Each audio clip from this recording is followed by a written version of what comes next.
तब बोलते हैं जल्दी पेड़ से बाहर निकलो और भागो। पापा बोलते हैं क्योंकि मैंगोज लिए हैं, वैसे छोड़ के थोड़ी जाएंगे। बच्चे के दिमाग बोलते हैं छोड़ के थोड़ी जाएंगे, अपना में मैंगो उठाते हैं और वहां से भागना स्टार्ट करते हैं। और जैसे ये भागना स्टार्ट करते हैं, इनको रियलाइज होता है कि शायद हमारे पीछे वो आ गया है, क्योंकि उसकी भारी कदमों की आवाज, उसके भी भागने की आवाज उनको सुनाई देने लगती है। ये चिल्लाते चिल्लाते भागते भागते भागते भागते उस बगीचे से बाहर वाले इलाके में आते हैं। और बाहर वाले एरिया में क्या था कि हमारे गांव के एक बहुत ही बूढ़े आदमी थे, जो मैं अभी छोटी थी उस टाइम पे भी एकदम बूढ़े हो गए थे, लेकिन पापा के टाइम पे यंग थे वो।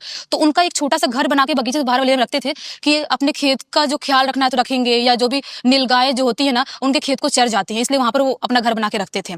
तो वहां पर वो, उनको पता था कि वहां पर वो ऑलरेडी होंगे। ये जाके फटाफट उनका दरवाजा बजाने लगते, काका काका दरवाजा खोलो, काका जल्दी दरवाजा खोलो। वो आदमी दरवाजा खोलते हैं और जैसे दरवाजा खोलते हैं घबराए हुए थे, बोलते क्या हो बाबू, तुम लोग ऐसे क्यों कर रहे हो, क्या हो गया तुम लोग को, तुम लोग इतनी रात में यहाँ पर क्यों निकले। ये बोल रहे रात वात की बात छोड़ो, आप हमको जल्दी से अंदर लो। तो वो अंदर लेते, बोलते क्या हुआ। ये लोग बताते हमने कुछ ऐसा एक्सपीरियंस किया। वो काका क्या बोलते हैं, तुम लोग यहीं पर अंदर ही रहो, बाहर मत निकलना। वो वहां से पत्ते इकट्ठे करते हैं बाहर से और अपने झोपड़ी के बाहर आग जला देते हैं।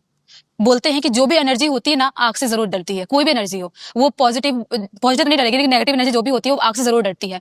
तो वहां पे आग जलाने के बाद इनको ना बाहर से लिटरली आवाज आ रही है, कोई बहुत जोर से घुर्रा रहा है, चीख रहा है, चिल्ला रहा है, ऐसी आवाज आ रही है, लेकिन ये लोग अंदर ही बैठे रहे, बाहर नहीं निकले।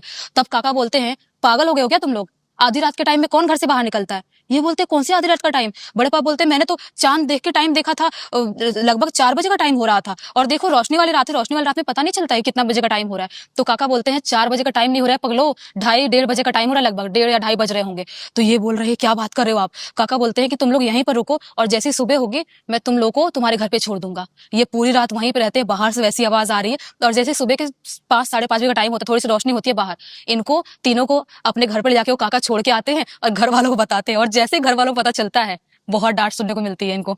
मतलब लेकिन तुम्हारे गांव का ब्रह्म राक्षस। हाँ, वो जो था वो बताते हैं वो काका, और लगभग पूरे गांव को पता है। अभी भी हमारे गांव में ब्रह्म राक्षस घूम रहा है और ऐसे किसी ना किसी को एक्सपीरियंस करवा देता है कि मैं यहाँ पर हूँ। ब्रह्म राक्षस सबसे टॉप एंटिटी हाँ, सबसे ताकतवर अगर में से एक आता है। हाँ, एक होती है ह्यूमन एंटिटीज, एक होती है इनह्यूमन एंटिटीज। हाँ। तो इनह्यूमन एंटिटीज में आता है वो। सही बात है। और ब्रह्म राक्षस को लेकर ना ऐसा